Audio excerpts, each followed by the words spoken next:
Hello student, good morning. आज हम काव्य नंबर 23 भूख उनके बारे में अभ्यास करने वाले हैं, जिनके कवि सर्वेश्वर दयाल सक्सेना हैं। इनका जन्म सन 1926 को हुआ था। निधन उनका सन 1983 को हुआ था। नई कविता के इस प्रमुख कवि का जन्म बस्ती उत्तर प्रदेश में हुआ। आर्थिक अभावों से जूझते हुए इन्होंने इलाहाबाद विश्वविद्यालय में एमए किया। स्कूल में शिक्षक, क्लर्क की और आकाशवाणी में नौकरी की। बाद में दिनमान के उपसंपादक भी रह चुके हैं। इनकी कविताओं में आधुनिक जीवन की विडंबना, विषम स्थिति में भी व्यक्ति की जिजीविषा आदि का मार्मिक चित्रण मिलता है। जंगल का दर्द, कुआनो नदी, गर्म हवाएं, खुटियों पर टंगे लोग, क्या कहकर पुकारूं, कोई मेरे साथ चले आदि इनके प्रमुख काव्य संग्रह है। इनकी रचनाएं तीसरा सप्तक में भी संकलित है। बतूता का जूता बाल कविताओं का अनूठा संग्रह है।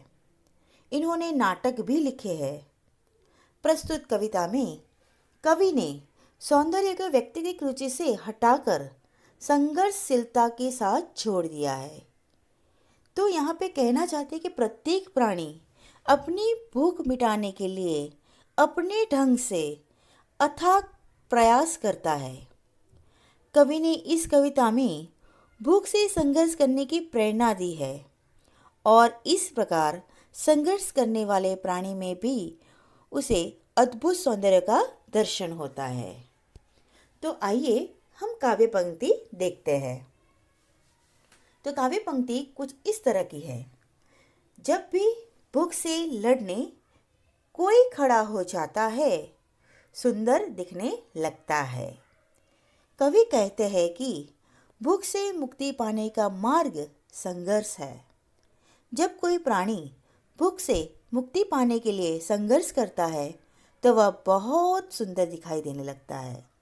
कहने का अर्थ यह है कि बिना संघर्ष के किसी समस्या का हल नहीं निकलता। इसीलिए जो प्राणी संघर्ष करता है वह सुंदर दिखाई देता है। नेक्स्ट पंक्तियां कुछ इस तरह की है। झपटता बाज, फन उठाए सांप, दो पैरों पर खड़ी, कांटों से नन्ही पत्तियां खाती बकरी, दबे पांव झाड़ियों में चलता चीता, डाल पर उल्टा लटक फल कुतरता तोता, या इन सब की जगह आदमी होता। जब भी भूख से लड़ने कोई खड़ा हो जाता है, सुंदर दिखने लगता है। तो देखते हैं हम ये पंक्तियाँ जो उदाहरण में उन्होंने बाज, सांप का उदाहरण दिया है, बकरी का उदाहरण दिया है, चीता, तोता और एक आदमी यानी कि इंसान, इन सब भूख जब लगती है तो अपने ढंग से कैसे कैसे अथाक प्रयत्न करते हैं वो हम देखते हैं।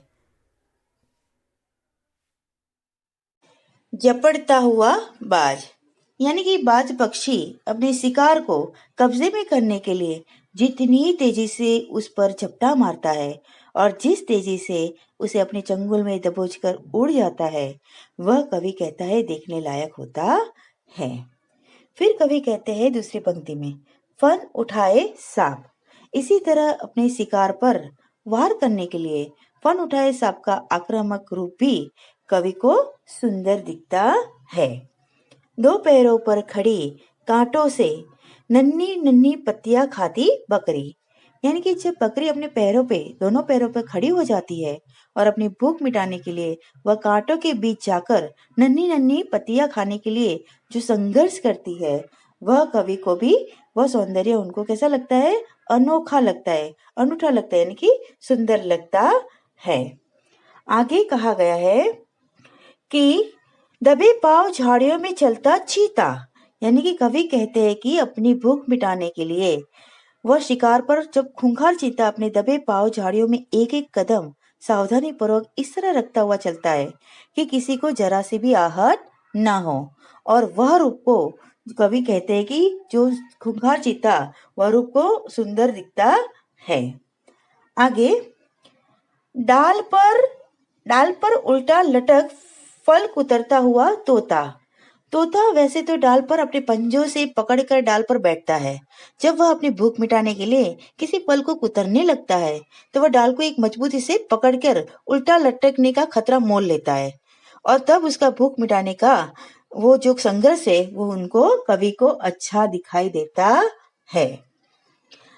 या इन सब की जगह आदमी होता, यानी कि कवि कहना चाहते हैं कि या फिर इन सब की जगह एक आदमी होता, जो इंसान होता, जो भूख को लड़ने के लिए ये संघर्ष करता है। उसके भिन्न भिन्न यानी कि अलग अलग रूप दिखाई देने लगते हैं।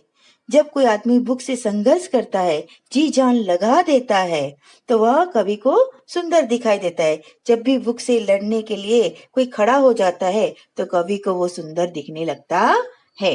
ठीक है, तो हम थोड़े प्रश्न के उत्तर भी जो है यहाँ हम देख लेते हैं। जैसे कि यहाँ पे लिया गया है कि कवि ने प्राणियों में सौंदर्य कब देखा है। ठीक है, कवि ने प्राणियों में सौंदर्य कब देखा है? तो कवि ने प्राणियों में सौंदर्य उस समय देखा है जब अपनी भूख मिटाने के लिए वे संघर्ष करते हैं। कौन से समय में?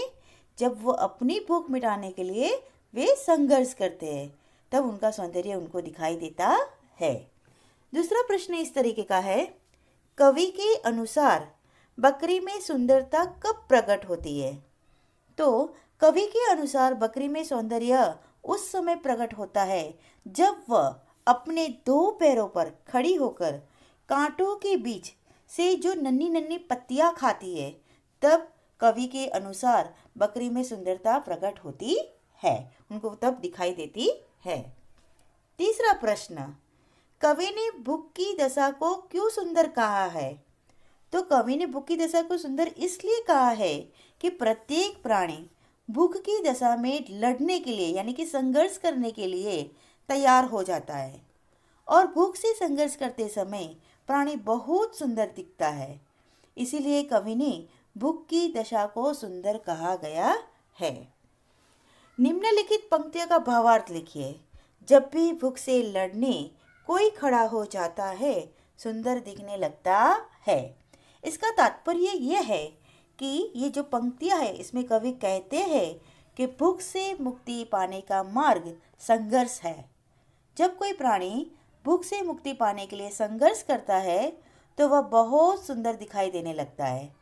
भूख मिटाने के लिए प्राणी कुछ भी करने के लिए तत्पर हो जाता है, और ये जो तत्परता है वो संघर्ष में बदल जाती है, और संघर्ष से ही सौंदर्य जन्म लेता है। तो ये काव्य पंक्तियों का भावार्थ कुछ इस तरीके का होता है। Okay, thank you.